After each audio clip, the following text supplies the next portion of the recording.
E recientemente o gobyerno organizou reunião com os stakeholders relacionado com o plano para instalar painel solar na escola Turon de nos isla. O plano aqui conta com o sustento do gobyerno, utilities aruba NV, web aruba NV e Almar.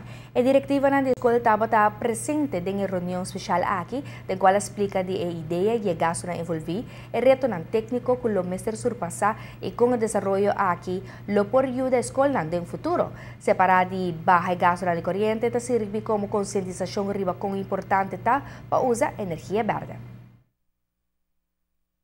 Essa que será diferente de uma escola, mais ou menos de 5 escolas, que lo haya solar panels ribe DAC, que lo genera energia e sei lo que nós discutimos ahora, rondi procedura solar panels aqui, e várias escolas que vai generar fundo, eigenlijk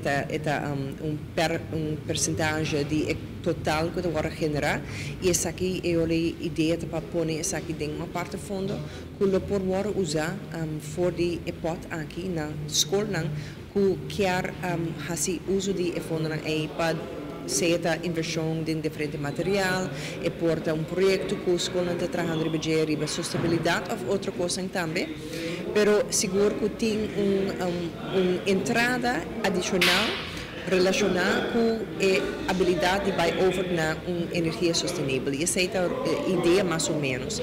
Não somente é parte de fundo, pero seguro que é também mais visto para os estudantes, para comunidade inteira, para que isso seja possível e está for parte de beleid, visão em geral over the green. E essa é parte de gele, pero seguro parte muito importante e vooral que nós esse é projeto que cobre área muito grande de nos isla.